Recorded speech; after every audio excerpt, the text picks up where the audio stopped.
അവരുടെ മുഖത്തുള്ള അടിയായത്.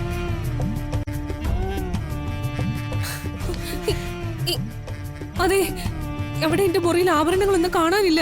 മിണ്ടരുത് നീ. ഒരു കുടുംബത്തിന്റെ അന്തസ്സറിഞ്ഞ് പെരുമാറിക്കോ, അല്ലെങ്കിൽ ഉണ്ടല്ലോ.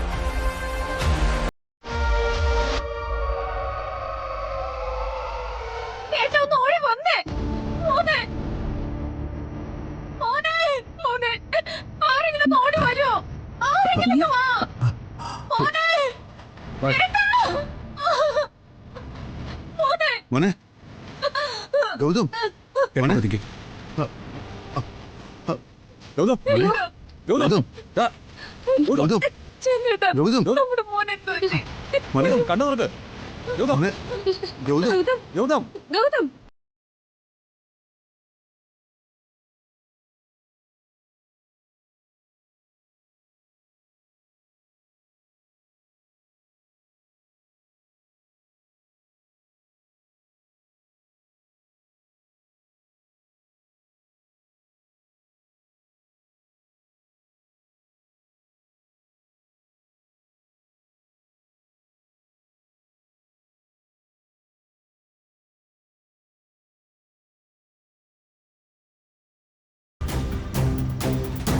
എഴുന്നേക്ക്. ഗൗതം, ഗൗതം.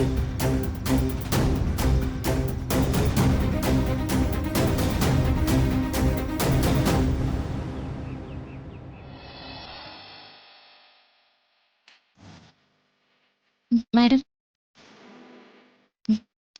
മോളെന്താ വൈകിയേ? അത് ഇന്നലെ കണിമംഗലത്ത് കള്ളം കയറി. എന്നിട്ട് അവര് കുറെ പേരുണ്ടായിരുന്നു മാഡം. ഈ കുറവാ സംഘം എന്നൊക്കെ പറയില്ലേ, അവരാന്നാ പറയുന്നേ. ആർക്കെങ്കിലും എന്തെങ്കിലും പറ്റിയ മോളെ? വരുണിന്റെ ചെറിയച്ഛൻ്റെ ഒരു മകനുണ്ട്, ഗൗതം.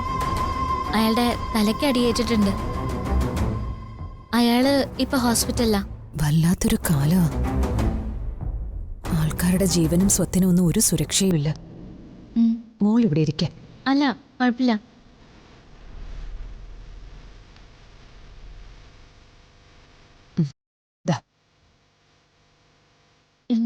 ഇതെന്താ? തുറന്നു നോക്കിക്കൂടെ?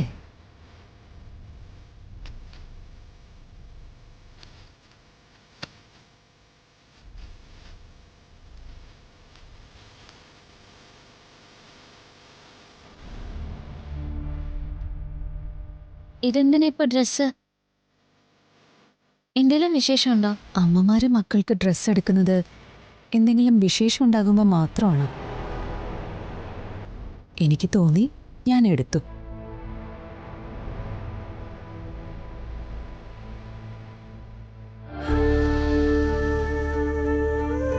പിതാമഹത്തിന്റെ അടുത്ത് വന്നിരിക്കുമ്പോ എനിക്ക് കിട്ടുന്ന സന്തോഷം എന്താ? എന്നെ പ്രസവിച്ചു എന്ന് പറയുന്ന ആളുടെ അടുത്ത് നിൽക്കുമ്പോ ഇങ്ങനൊന്നും തോന്നുന്നില്ലല്ലോ എനിക്ക്. മോളെന്താ ആലോചിക്കുന്നേ? ഒന്നുമില്ല.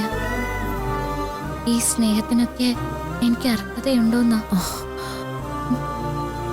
നിനക്കല്ലാതെ വേറെ ആർക്കാ?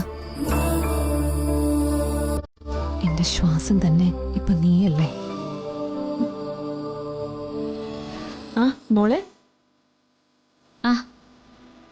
ഫിദ രാധികയുടെ കാര്യം പറഞ്ഞോ?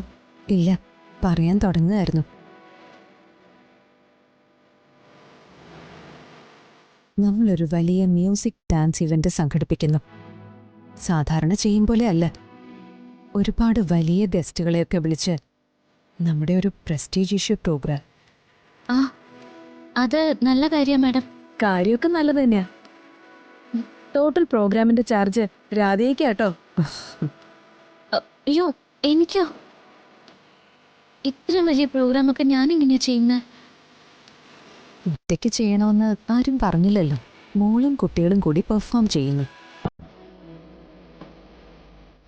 ആളുകൾക്ക് നമ്മളൊരു വിരുന്നൊരുക്കുന്നു, അത്ര തന്നെ.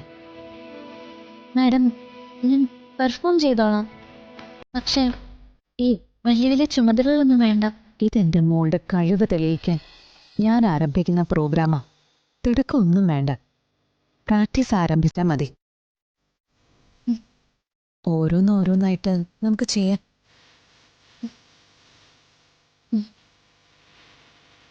നിങ്ങൾ അമ്മയും മോളും കൂടി ഒരു കാര്യം തീരുമാനിച്ചാൽ അത് ഭംഗിയായിട്ട് നടന്നോളും. അതെനിക്ക് ഉറപ്പാ. ഉറങ്ങിക്കിടക്കുന്ന കഴിവുകൾ ആരും അറിയില്ല. മറിച്ച് അവയെ തട്ടി ഉണർത്താൻ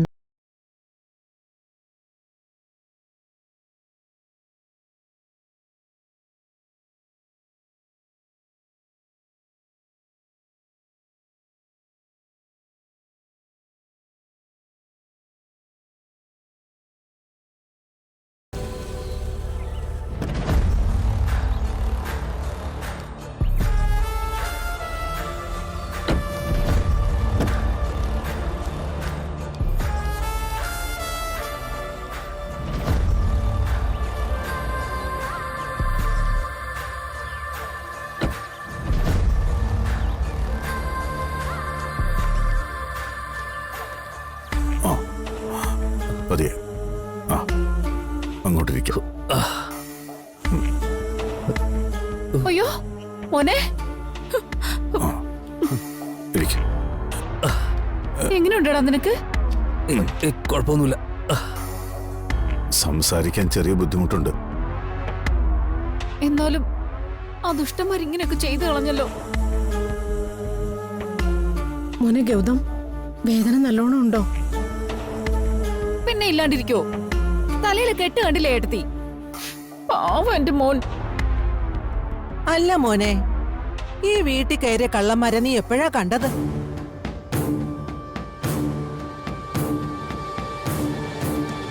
അവര് നിന്നെ ആക്രമിച്ചിട്ട് നീ എന്താ ബഹളം വയ്ക്കാതിരുന്നേ? അത് പിന്നെ വീട്ടിൽ കയറിയവര് നമ്മളെ ആരെങ്കിലും ആക്രമിക്കുമെന്ന് പേടികൊണ്ട് ഇവൻ അവരെ തടയാൻ ശ്രമിച്ചതാ.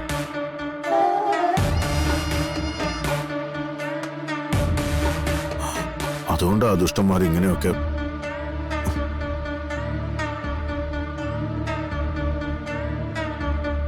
സത്യത്തിൽ ഞങ്ങളെല്ലാവരും കരുതിയത് നീ ഇവിടെ ഇല്ലെന്ന്. ഇങ്ങനൊരു അവസ്ഥയിൽ നീ കിടക്കുകയാണെന്ന് ഇവിടെ ആരും ചിന്തിച്ചതേ ഇല്ല. എന്തായാലും നീ എല്ലാവരും രക്ഷിക്കാൻ ശ്രമിച്ചല്ലോ, താങ്ക്സ്. ഇനി ഇപ്പൊ കുറച്ചു ദിവസത്തേക്ക് എവിടേക്കെങ്കിലും പോവാനോ അനങ്ങാനോ എഴുന്നേക്കാനോ ഒന്നും നോക്കണ്ട. എവിടെയെങ്കിലും അടങ്ങി ഒതുങ്ങി ഇരിക്കട്ടെ. ചന്ദ്രശേഖര, പോലീസുകാരാ കേസിന്റെ കാര്യം എന്താ പറഞ്ഞേ? അവരന്വേഷിക്കുന്നുണ്ടമ്മേ. എത്രയും പെട്ടെന്നൊരു തീരുമാനം ഉണ്ടാക്കുമെന്ന് ACP എന്നോട് വാക്ക് പറഞ്ഞിട്ടുണ്ട്. അതൊക്കെ കണക്കാ. കാക്കാൻ വരുന്നവര് കട്ടിട്ടും കൊന്നിട്ടും അങ്ങ് പോവും. അത് കഴിഞ്ഞാ പിന്നെ അന്വേഷിച്ചാൽ എന്താ, ഇല്ലെങ്കിൽ എന്താ?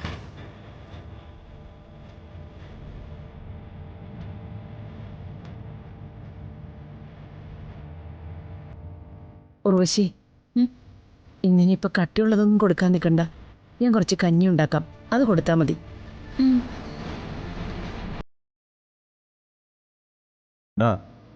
ഇങ്ങനെ സംഭവിച്ചെന്ന് കരുതി നീ അടച്ചുപൂട്ടിയിരിക്കുന്നു വേണ്ട. എവിടെയെങ്കിലും പോകണമെങ്കിൽ നീ എന്നോട് പറഞ്ഞാൽ മതി, ഞാൻ കൊണ്ടുവന്നെ കേട്ടോ.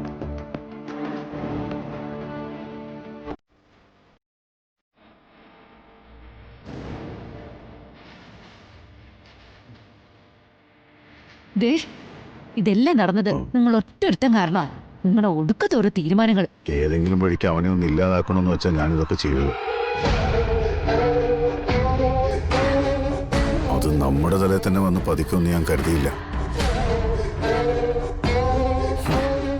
പക്ഷെ നീ പേടിക്കണ്ടടാ, അച്ഛൻ ഇതുകൊണ്ട് അടങ്ങിയിരിക്കാൻ ഉദ്ദേശിക്കുന്നില്ല. ആരെ എപ്പോ ഇല്ലാതാക്കണമെന്ന് അച്ഛന് നന്നായിട്ടറിയാം.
അയ്യേ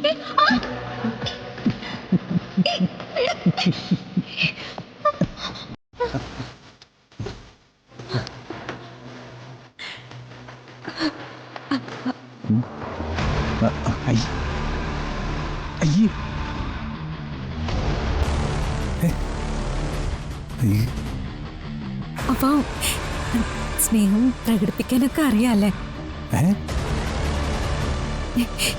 എന്നോട് എത്ര ഇഷ്ടമുണ്ടായിരുന്നോ? എന്നിട്ട് പിന്നെന്തിനാ ഓരോന്ന് പറഞ്ഞെന്നെ വേദനിപ്പിക്കുന്ന? എന്നെ പരീക്ഷിച്ചതല്ലേ? എനിക്കിഷ്ടായി കേട്ടോ, ഒരുപാട് ഇഷ്ടായി.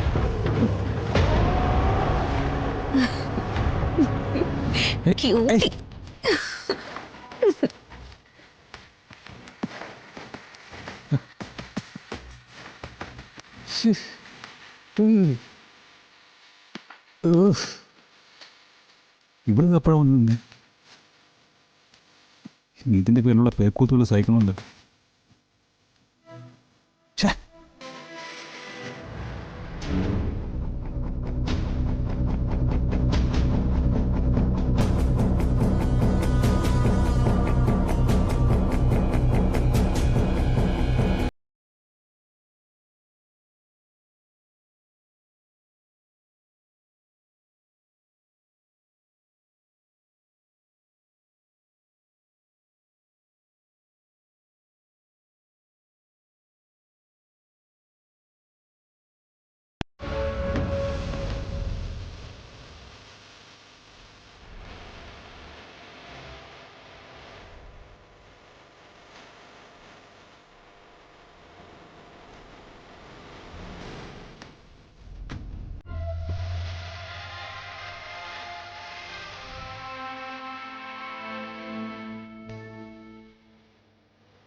ഏട്ടാ,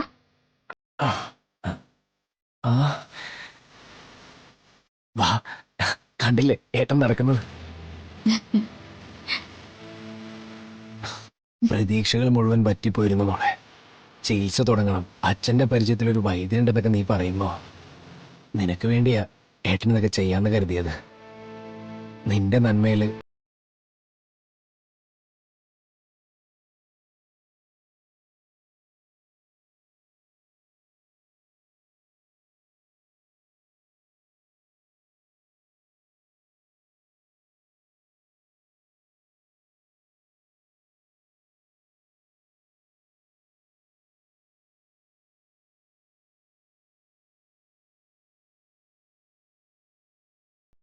ദേ, ഇനി ഇതുപോലെ പിന്തിരിപ്പനായിട്ട് ഒരു കാര്യമായിട്ടും ചിന്തിക്കാനും പാടില്ല, പറയാനും പാടില്ല. ഇനി എന്താ, ഇവിടെ ഓടിച്ചാടി നടക്കണം. അച്ഛന്റെയും വരുണിന്റെയും കൂടെ ഓഫീസ് കാര്യങ്ങൾക്കൊക്കെ പോണം. പണ്ടാ കണിമംഗലത്തിന്റെ മൂലയിൽ ഒതുങ്ങിയിരിക്കുന്ന സൂര്യ എന്നൊക്കെ പറയുന്നത്. ഇപ്പായിട്ട് കണിമംഗലത്തിന്റെ രാജകുമാരനാ. എന്തൊക്കെ നടന്നു ജീവിതത്തില്. ഒടുവില് മുങ്ങിച്ചാവാൻ തുടങ്ങുന്ന തൊട്ട് മുമ്പ് ഒരു കൈവന്ന് പിടിച്ച് കരയിലേക്ക് വലിച്ചു. ഏട്ടന്റെ കാലുകൾ ചലിക്കാൻ തുടങ്ങിയിട്ടുണ്ടെങ്കിൽ ഏട്ടനെ കൈയെടുത്ത് കുമ്പിടാനുള്ളത് ദൈവങ്ങളെയല്ല, എന്റെ രാധിക മോളെയാ. ഏട്ടാ, എന്തേ കാണിക്കുന്നേ? ദൈവത്തെ മാത്രമാ തൊഴേണ്ടത്. ഏട്ടന് വേണ്ടിയുള്ള കാര്യങ്ങള് ഞാൻ സന്തോഷത്തോടെയാ ചെയ്തത്. ഞാൻ പറഞ്ഞിട്ടില്ലേ എന്റെ ആങ്ങളെയാന്ന്? താങ്ക്സ് മോളെ, റിയലി റിയലി താങ്ക്സ്.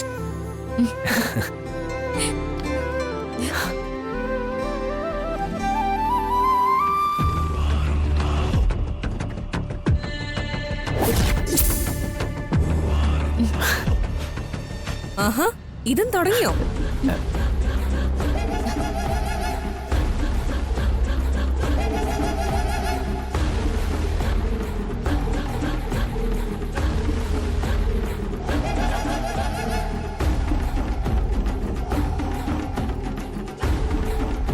എന്താടി, കണിമംഗലത്തെ ആണുങ്ങൾക്കാർക്കും നീ കാരണം സൗകര്യം ഇല്ലല്ലോ. കൽപ്പന, സൂര്യം മിണ്ടാതിരിക്കും.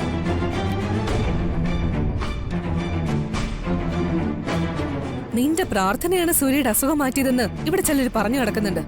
അത് ശരിയാണെന്ന് വല്ല വിശ്വാസം ഉണ്ടോ നിന്റെ മനസ്സിൽ? അത് ശരിയല്ലേ? ഇവളുടെ പ്രാർത്ഥന തന്നെയാണ് രക്ഷിച്ചത്. സൂര്യയോട് മിണ്ടാതിരിക്കാനാ പറഞ്ഞ്. എന്താടി നിന്റെ ഉദ്ദേശം? നിനക്ക് ഈ കണിമംഗലത്ത് സ്ഥിരമായിട്ട് നിൽക്കണോ? അതിനുള്ള അവകാശം വേണോ? ഏട്ടത്തി, ഇപ്പൊ നീ തിരഞ്ഞെടുത്തിരിക്കുന്ന വഴിയുണ്ടല്ലോ, സൂര്യയുടെ മനസ്സിലേക്ക് ഇടിച്ചു കയറി സൂര്യയെ സ്വന്തമാക്കാൻ. എന്നിട്ട് കണിമംഗലത്തിന്റെ മരുമകളാവാൻ. അതിന് ഞാൻ ഇവിടെ നിന്ന് ഇറങ്ങിപ്പോണോ? പോണോന്ന്? കൽപ്പനെ, നീ അവളെ ഒന്നും പറയരുത്. ഓ, എന്താ ഇവളെ പറഞ്ഞപ്പോ പൊള്ളിയോ? വൈദ്യൻ കൽപ്പിച്ച മരുന്ന് മാത്രമായിരിക്കില്ലല്ലേ ഇവള് തന്നത്. ശരീരവും മനസ്സും ഉണർത്താൻ വേറെന്തൊക്കെയാ ഇവള്?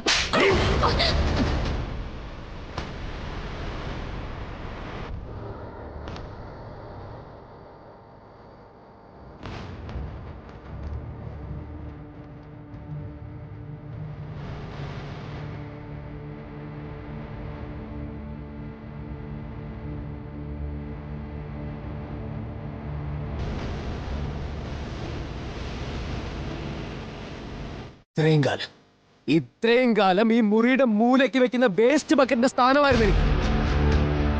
നിനക്ക് നിന്റെ ചപ്പ് ചവറുകൾ നിക്ഷേപിക്കാൻ മാത്രമുള്ളത്. പക്ഷേ ഇപ്പൊ ഞാൻ എന്റെ സ്വന്തം കാലിൽ എഴുന്നേറ്റ് നിൽക്കുക. എന്റെ മനസ്സിനും ശരീരത്തിനും ആവശ്യത്തിന് ബലമുണ്ട്. ഇനി എന്റെ മുമ്പിൽ വെച്ച് അന്തസ്സില്ലാത്തൊരു വാക്ക് നീ സംസാരിച്ച ഇതൊരു തുടക്കമാണെന്ന് മാത്രം നീ മനസ്സിലാക്കിക്കോ. അടിച്ച് കൊന്നുകളെ നിന്നെ ഞാൻ.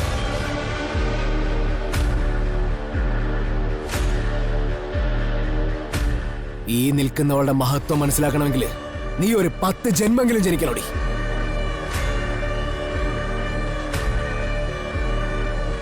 നീ എന്താടി കരുതിയിരിക്കുന്നേ?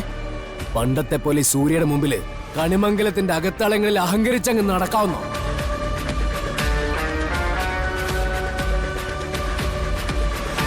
സമ്മതിക്കില്ല ഞാൻ.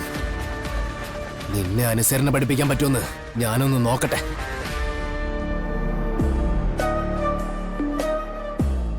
എല്ലാം കണ്ട് തൃപ്തിയായല്ലോ നിനക്ക്. നീ ഈ കുടുംബത്തിന്റെ നാശമാണെന്ന് ഒരിക്കൽ ഇവിടെയുള്ള എല്ലാവർക്കും മനസ്സിലാവും.